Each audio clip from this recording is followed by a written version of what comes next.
Hello everyone. Thank you for zooming in this morning or this afternoon at this point. It's a great pleasure to be here and to welcome you to ACAP's social work session. Today's talk focuses on potentially an authoritarian tendency at the core of the Australian welfare system. And I have to highlight right up front that the mechanisms that we'll be discussing over the next half hour are suspended at the moment due to COVID-19. But at the moment, there's every indication that the government is intent on going back to those once the pandemic is subsiding. So it's nevertheless very relevant, although it's currently suspended to some extent, but reintroduced. I should point out that, well, at the moment, the enrollment numbers, the login numbers look doable. So we'll have a question and answer session at the end of this presentation. And we should have enough time to field most of the questions at this point. Should there be more questions than we have time to answer, I'll post a link at the end of this presentation to allow you to send emails asking more general questions about the course and also asking questions about the presentation. All right, let's get going.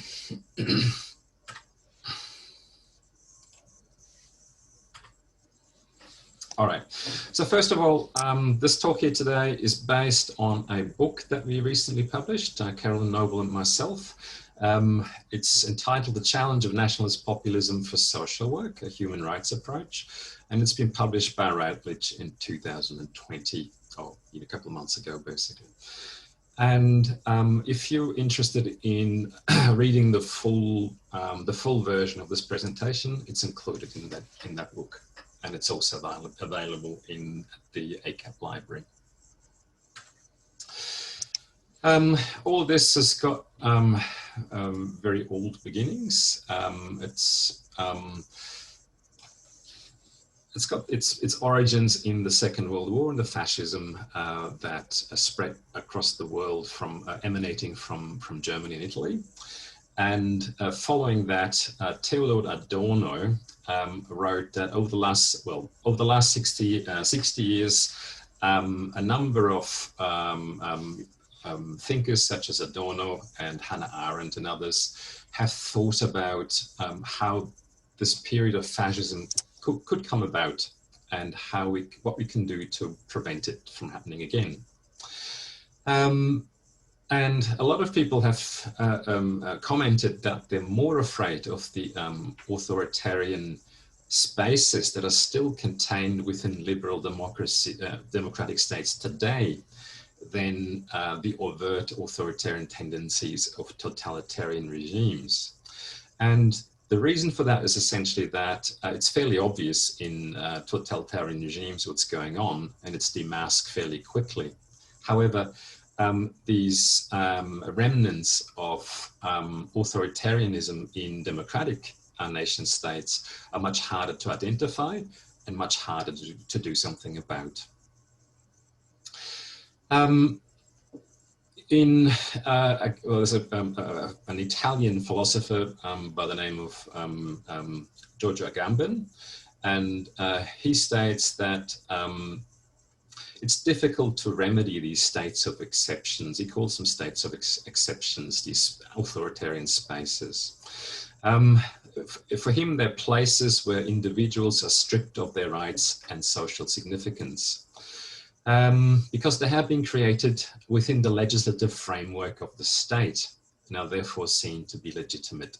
And that makes them so difficult to do something about. They're kind of hard-coded into our legislations, and they're sort of largely viewed as legitimate and okay. However, the origins of that, my argument here is that the Australian welfare state is changing, and that this change is largely located in the mid-1990s. Until the late 1990s, social policies were based on the insight that unemployment is caused by a lack of employment opportunities and not by irresponsible behavior. And this started to change in the mid-1990s. There was an American think tank and one academic within it by the name of Mead. He proposed that the poor do not need to be educated to be free, but forced to be responsible and self-disciplined. And this had great resonance with conservative politicians around the world, and found entry into the politics in the US, but also in Australia and the UK. And this kind of approach to social assistance sees welfare dependency as the result of an individual's psychological shortcomings rather than problems that are the result of a weak economy. Blaming individuals for challenging situations they experience opens new ways and new solutions. To use conditionality in an authoritarian way as a means to prevent and preempt behavior that is regarded by the state or its agents as problematic. And this introduces a clear break with the ideal of a welfare state that is based on universal rights. Welfare is certainly no longer available based on a rights approach, but it's only available to those who fulfill certain conditions. Another factor that is becoming is coming to the front and is becoming identified as problematic is that of surveillance. There has been a growth of an integration of mass surveillance, new digital technologies such as AI and workplace surveillance allows for unprecedented, invasive and potentially oppressive surveillance capabilities. And there's a marked increase in the use of surveillance technology to monitor Australian income support policies starting from the late 1990s, and particularly after 9/11, when surveillance technologies were legitimised by the axis of evil, as it was termed at the time, and became ubiquitous throughout most of the cities across the developed world. Closed circuit television became widespread in the 2000s, and surveillance technology has become infinitely more powerful after 2007. And surveillance technology is getting cheaper. And just to give you one example out of many that you may not be aware of, for example, in China, there are cities where the subway is operated with facial recognition. So you just simply walk to the turnstile and a camera will scan your face, and that will automatically deduct the correct fare from your account based on the recognition of your face and the connection with a computer database and so on.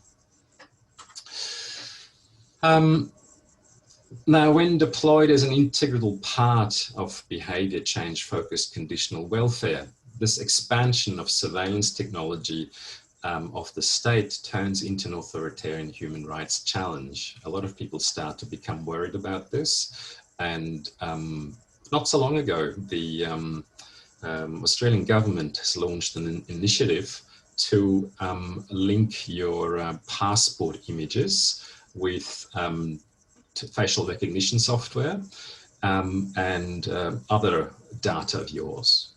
And luckily, a group of people in the Senate, including conservative politicians, got together and decided this was going too far. And they stopped the initiative before it could get through. And currently it's being redrafted. It hasn't been rejected altogether. It's currently being redrafted. Now, at the core of our welfare system in Australia, there are two things. There are two mechanisms that pretty much guide the way welfare is being directed. We have a thing called the Targeted Compliance Framework, or TCF, and Conditional Income Management, CIM. So these two mechanisms are the cornerstone of a new, what some people call soft authoritarian approach by which government interventions seek to control the behaviour of welfare recipients. So these two mechanisms, you may be aware of conditional income management. It was first tested and rolled out as part of the Northern Territory Emergency Intervention response. When child abuse among Indigenous communities was highlighted in the media, and the government jumped on this. And as a result, the CIM, or the Conditional Income Management System, was hatched. It was basically tying the welfare payments of families to their behaviour, such as families had to send their children to school, they were unable to buy certain items, such as alcohol, drugs, or pornography. And they had to fulfill a number of other conditions in order to receive their income support. And in order to make this work, the government had to suspend the Racial Discrimination Act because it was simply targeting Indigenous communities, and they wouldn't have been able to do that without suspending that particular act. And it was only afterward that this particular scheme was widened to include some non-Indigenous families, but still today, a large proportion of those targeted by the scheme are Indigenous families. The other scheme, the Targeted Compliance Framework, is perhaps less well known. It was introduced as late as in July 2018, and it is rapidly becoming the core of Australia's compliance-based welfare framework. It has been rolled out across a large number of welfare programs beyond the confines of unemployment assistance programs, and you might be aware, you might know it from that context. You have to apply for a certain number of jobs, you have to show up to employment interviews, and so on. And if you don't, you get penalised. The official aim underpinning the TCF are to reduce welfare reliance and intergenerational welfare dependency, to increase female labour force participation, and to help close the gap in Aboriginal and Torres Strait Islander employment. So the aims are quite lofty, and as we will see a little bit later in this presentation, they're so lofty that they're quite removed from the actual outcomes. And providers are responsible for managing job seekers' non-compliance by using payment suspension and the accrual of demerit points. So the TCF has got a demerit point accrual system. So if you're in the green zone, everything is okay. If you're in the yellow zone, you get issued a warning. And if you're in the red zone, you get slapped with a penalty. And that usually means your payment is being withheld or reduced. The most common reasons for handing down demerit points are no-show, like failures to attend a scheduled appointment, failure to reconnect, that is a failure to comply with specified conditions such as job-seeking activities, and payments can be withheld for 8, in some cases 12 weeks. And in some cases, payments can be reinstated and back paid. In other instances, they cannot. There are some safeguards that are at the core of the TCF, and they're important because they kind of allow, or they should ensure that this system is working fairly and equally across all users, essentially. So it's the Australian government states that providers are to ensure only those job seekers who are persistently and willfully non-compliant incur financial penalties, while providing protections for the most vulnerable. So that's at the core of these safeguards that are supposed to protect people from unjust or extremely harsh and invasive penalties. Penalties can be waived if the person should suffer serious financial hardship. That's important to remember, serious financial hardship. And some penalties can be back paid, as mentioned. Approved providers are only to focus on failures that occurred intentionally, recklessly, or negligently, but not those that were beyond the control of the person.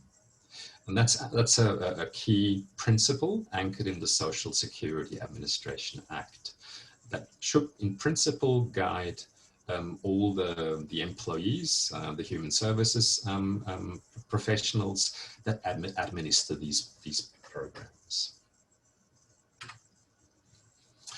Now, the way the program is implemented is quite different. In the first 3 months after the launch of the TCF in Australia, of around 50,000 people considered homeless or at risk of homelessness across 5 welfare programs, 39% received at least 1 demerit point. So these are people considered homeless or at risk of homelessness. Over 300 homeless people accumulated sufficient demerit points to be handed a financial penalty, and payments were suspended for a total of 161 homeless people due to work refusal or unemployment failure. So remember the safeguards, they should only apply to people who, well, first of all, if people would face a significant financial hardship as a result of the penalty, they should not be imposed. And they should only be imposed if the person willfully or recklessly engages in an act that leads to a non-compliance with the condition. So it's difficult to imagine how homeless people would not be protected by the safeguards. Another example that highlights more clearly what's going on in the welfare system is the Parents Next program. The Parents Next program is a pre-employment program. And just to highlight a little bit, just to sort of digress a little bit at this point, I should point out that these kind of managed behaviour programs, there's evidence that they only work if people sign up for free for them, or sign up voluntarily into them. That do not tend to work if people are forced into them. But within our welfare system, most people, or the vast majority, are forced into this scheme. All right, so the participants in or recipients of the Parents Next program are ordered to participate in the program and are subjected to the TCF. The national rollout of the program began in July 2018. On the 31st of December 2018, 95 participants were women, 19% Aboriginal, and around 48% were affected by domestic violence. Around 1/3 had experienced payment suspension by the 31st of January 2019. So within the space of 6 months, 1/3 was suspended had their payments suspended.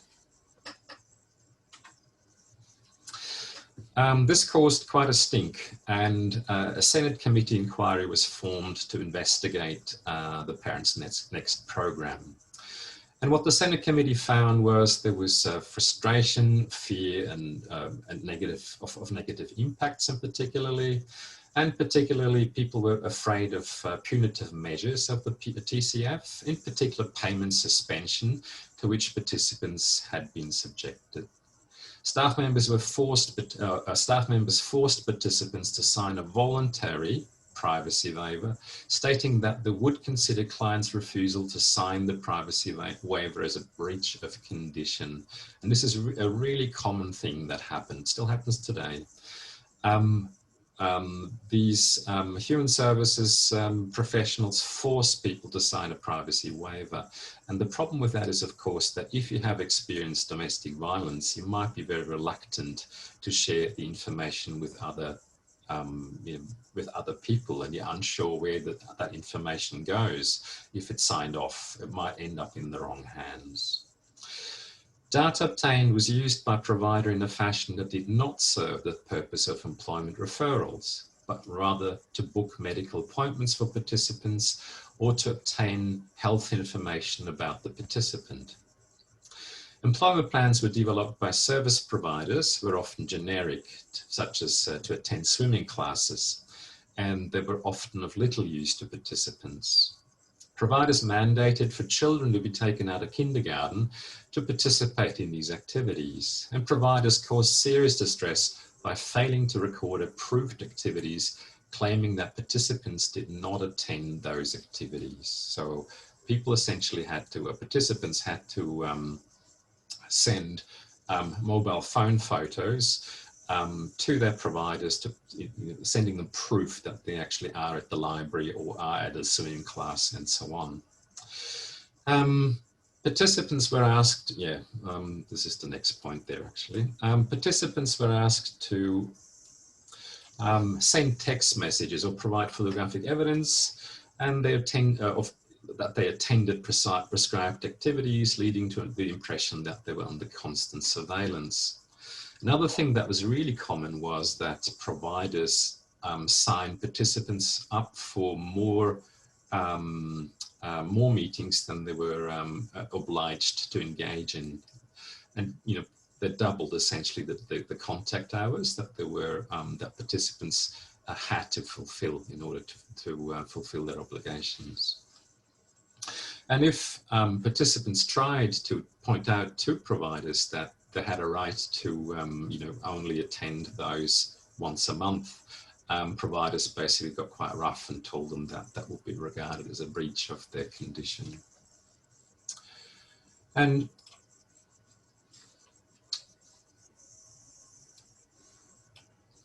80% of the 33,620 parents receiving Parents Next benefits that had their payments suspended during the 2018-19 financial year had a valid reason that justified their non-compliance. So imagine that, how can that be? If you have a valid reason, you still get your payments suspended, and you have to jump through all sorts of hoops to get it reinstated and to make sure that you receive your rightful benefits. It appears that customers were routinely asked to sign up for additional sessions and threatened with sanctions if they do not want to attend those. During COVID-19, all mutual obligation requirements, such as the TCF, were suspended from March to the 28th of September, unless you're living in Victoria, where they're still in place. However, despite of this, some agencies demanded that their customers continue to meet the mutual obligation, threatening them with suspension of payment if they don't. And this is despite the fact that Michaela Cash asked providers to be humanistic in their approach with their with customers. Still, the outcome has been quite rough for some people on these benefits. So the question then is, how is this possible? It appears that a significant proportion of frontline workers ignore mitigating circumstances and come down quite hard on the society's most vulnerable, despite of the fact that the vast majority has valid reasons to be non-compliant. It appears that the moderating influence of frontline human services workers has come under considerable pressure, leaving clients more exposed to the punitive aspects of compliance-focused welfare policies. So this has sort of been an ongoing focal point of a number of researchers looking at to what extent frontline human services workers stand up for their clients, advocate for their clients, and try to ensure that they receive their rights. And they have shown very clearly that human services workers are much more reluctant to engage in protective acts and are much more likely to ensure to engage in punitive measures in sanctioning their clients. So the Senate inquiry also focused on, what the reasons are for these authoritarian implementations of things like Parents Next. And they found that unqualified staff who were unsure about policies and procedures were to blame. They also found that the TCF creates a fundamental shift in focus from flexible assistance to strict compliance. So in a way, it creates a system that encourages the human services workers to focus on compliance and to penalize people rather than to reach out to them. TCF creates a power imbalance between provider and participant that enforces compliance because the extremely unequal distributed power and absence of independent complaints process. And this has been addressed, by the way. So now there is an independent complaints process that participants can access. And there's a hardening attitude toward people receiving welfare.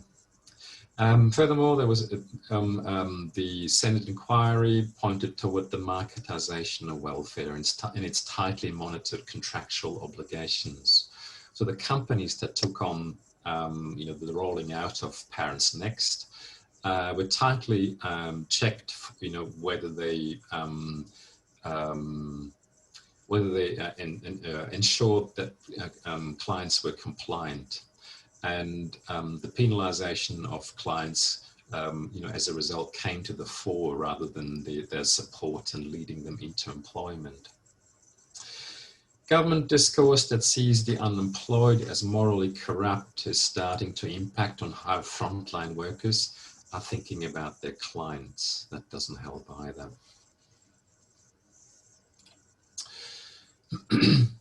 So this is kind of, where we see the opening of authoritarian spaces in our welfare system. We basically see that the few humanist safeguards that have been built into the TCF are too easily disabled, turning a punitive system into a zone of exception. That is an authoritarian space where laws and policies no longer apply and where people are stripped of their rights and social significance and dignity.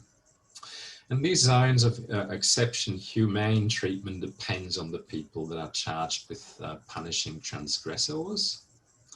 And in the case of the Parents Next program, agencies subcontracted by the states routinely ignore safeguards, denigrating and causing harm to the most vulnerable people that they're supposed to protect and support.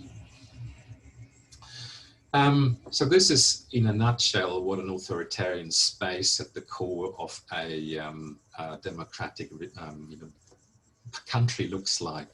It's precisely the coming together of these different elements. Now the question is, what can be done about this?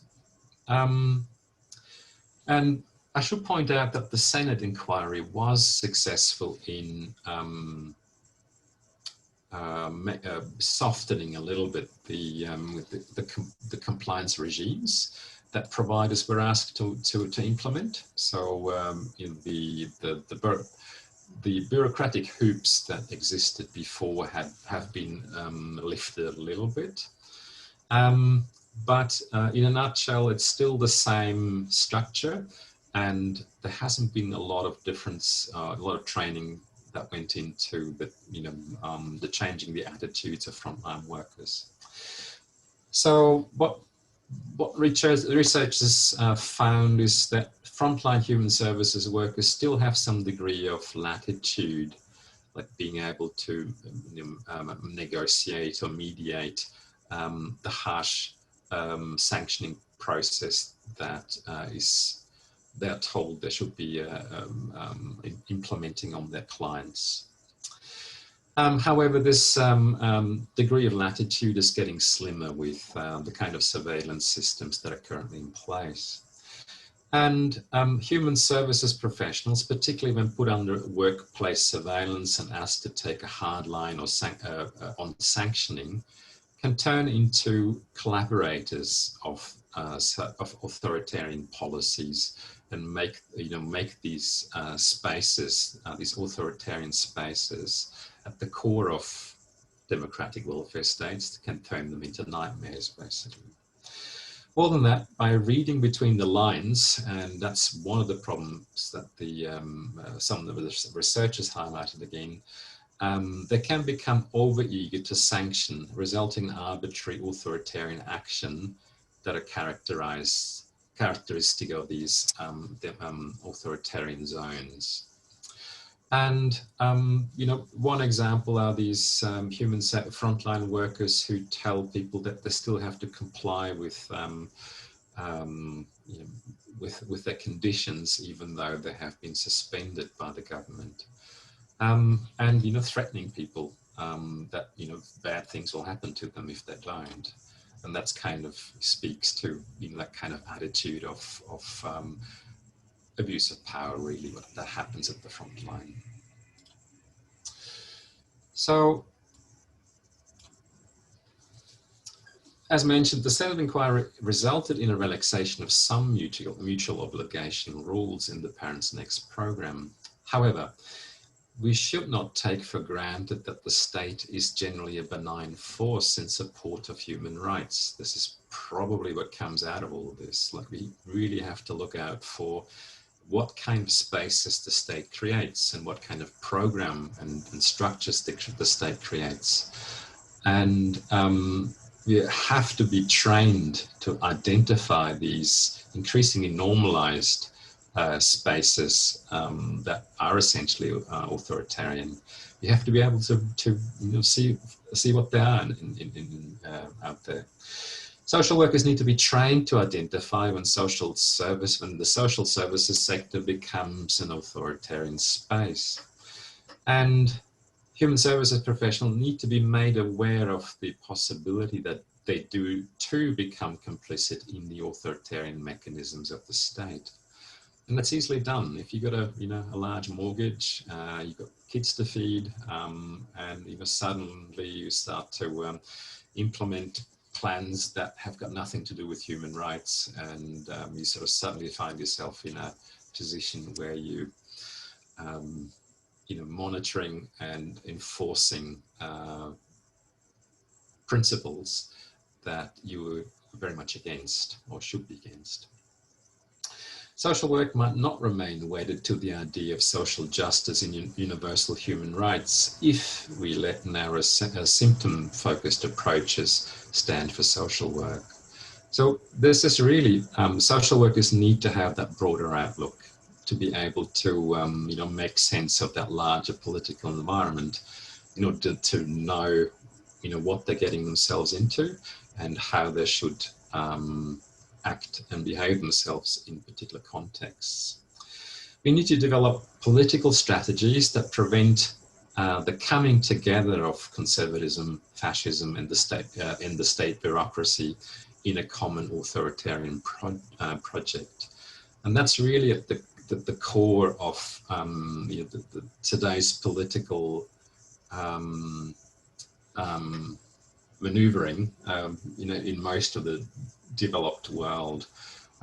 We have a certain brand of conservatism, we have certain fascist or right-wing tendencies, and we have a state bureaucracy that is captured by ideas that are more to do with ideology than with evidence-based practice, because these kind of enforced conditional welfare arrangements, there's no evidence that they actually work if people are forced into them. So to wrap this up very quickly, some 50 years ago, Theodor Adorno, he was a very eminent researcher at the core of the Frankfurt School. At the end of a long distinguished career, researching the factors that lead to or led to fascism, came to the conclusion that fascism is not a coincidence. It's the result of social and political processes that harness our belief in the effectiveness of authoritarian solutions and our preparedness to implement them. And it's definitely time to change this. Thank you very much. I've got a couple of references here, and they will be available to you if you want to have a look at this. And we definitely got some time for questions at this point. And I'd like to, I'll use the chat function if you've got questions. It's probably too difficult to answer them otherwise. So I'm just reading out questions that have emerged here and take it from there. Fern, if people are as interested in the impact of these measures on the ground, check out the Australian Unemployment Workers Union on Facebook. They frequently share the lived experience of welfare recipients about how their employment services providers have mistreated them.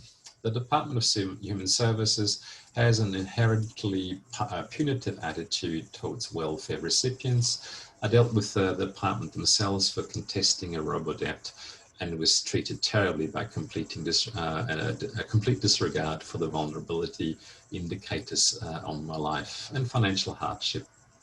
Of course, the attitude's going to be mirrored by job network members if the department themselves is being cruel. Yes. There are lots of websites that sort of, highlight how these welfare programs impact on particularly on women, actually. And some of the cases that are being are described are truly astounding. It's absolutely unbelievable what's happening out there.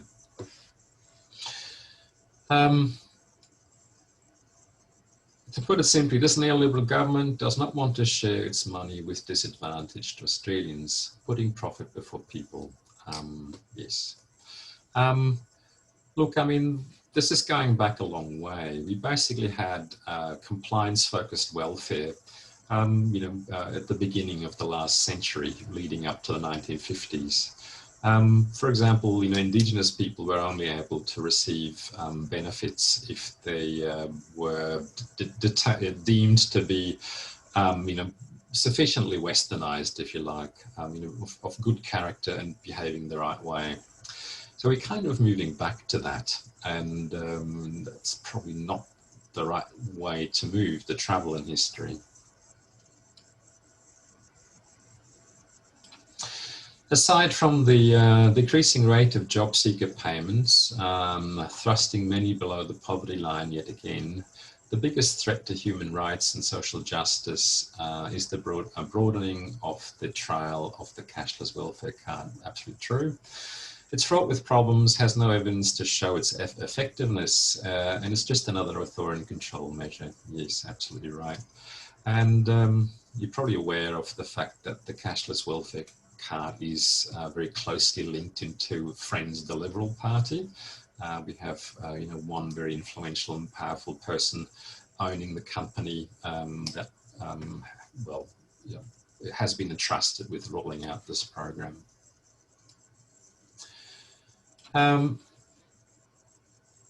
Who or what agencies or organizations are on top of this, trying to change or stop this from happening? Look, there has been a groundswell looking into this. For example, ACOS had a conference on this scheduled last year, 2019. So quite a number of small providers are on board with this. If you're looking out for not-for-profit providers, you probably will find workplaces, particularly those that highlight human rights approaches and social justice. You will find that they will be very sympathetic to highlighting the shortcomings of the system and to engaging in advocacy against it. So if you're looking for workplaces that allow for to take a critical stance toward this approach, those would be the organizations to turn to. There are a couple of the Senate has been instrumental in, bringing to light these problems with the help of small providers. Also, the newspapers such as The Guardian have been quite influential in broadcasting the outcomes of all of this.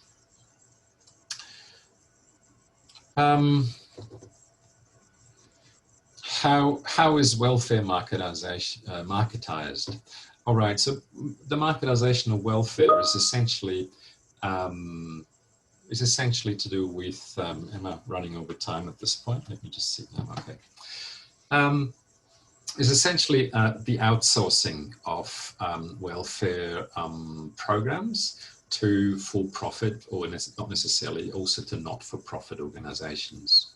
So rather than the government delivering services itself, it basically subcontracts organizations to deliver them, and that often on quasi-market principles.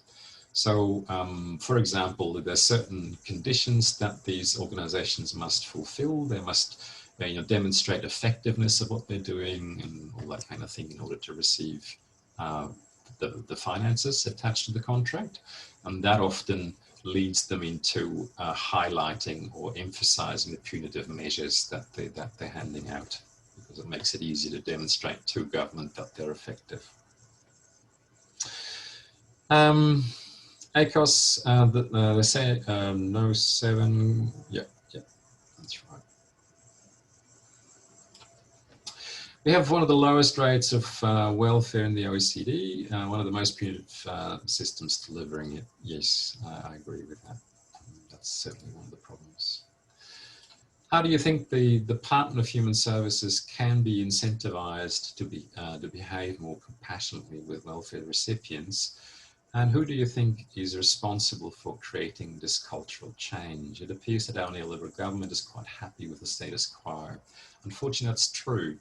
One of the things that the Senate committee came up with was, it was basically saying that the Parents Next program, the way it was rolled out, was not fit for purpose. Now, the government disagreed with that.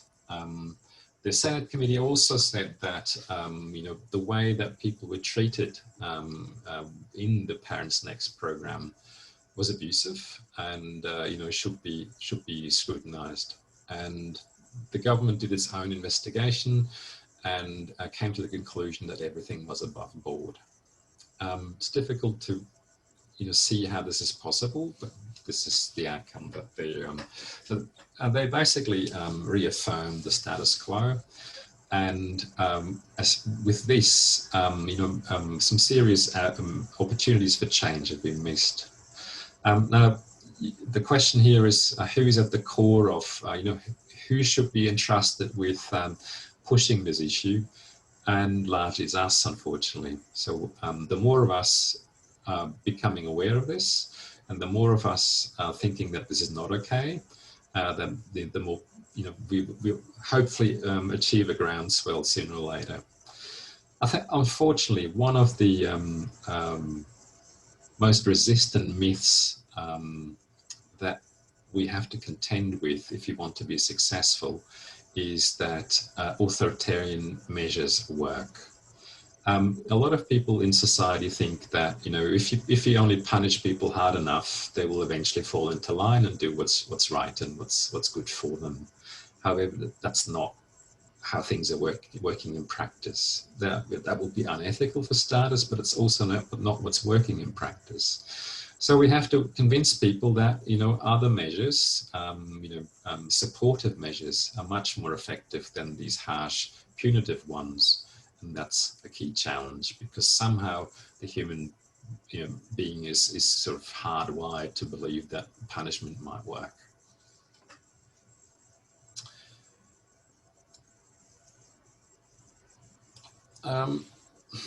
Yes, so this is Fern raises another really important issue. It's really expensive to administer these programs. For example, the CIM, the Northern Territory, particularly associated with the Northern Territory Emergency Intervention, was hugely expensive to administer. And a lot of people argued it would have been much more effective to simply give people the money and or basically create jobs with that money in those communities, and that probably would have been more effective. Unfortunately, that was not an option.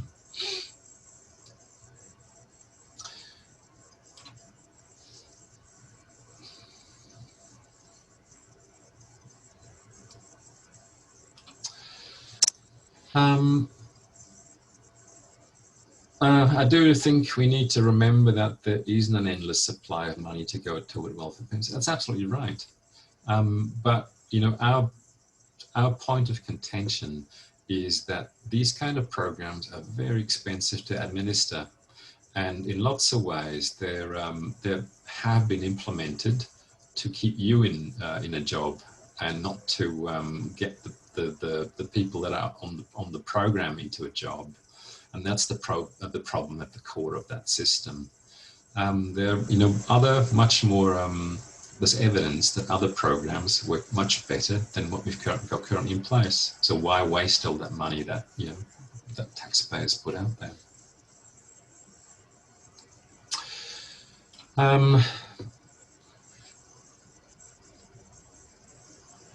Yes, I mean, this is sort of tax cuts for the rich and so on. I mean, that's part and parcel of the current government's agenda.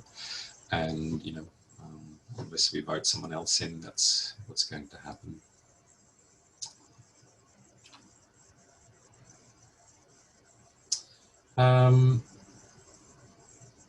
Yes, I mean, the COVID-19 pandemic has clearly demonstrated that we can, you know, pay a living wage to people. We are able to, you know, cough up the finance to enable people to, you know, live with dignity.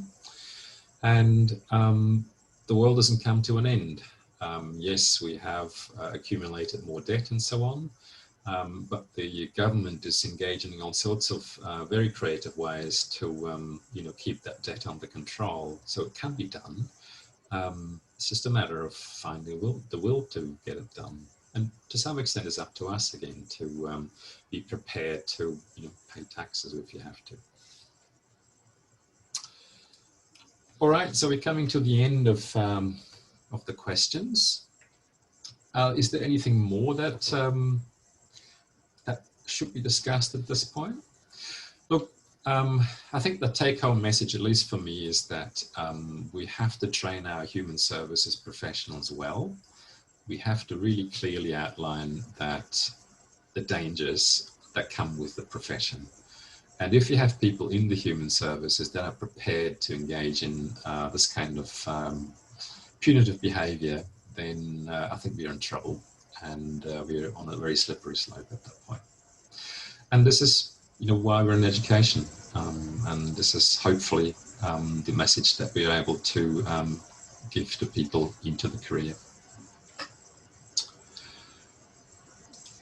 All right. Thank you very much for listening to me today, and I hope you all have a great day.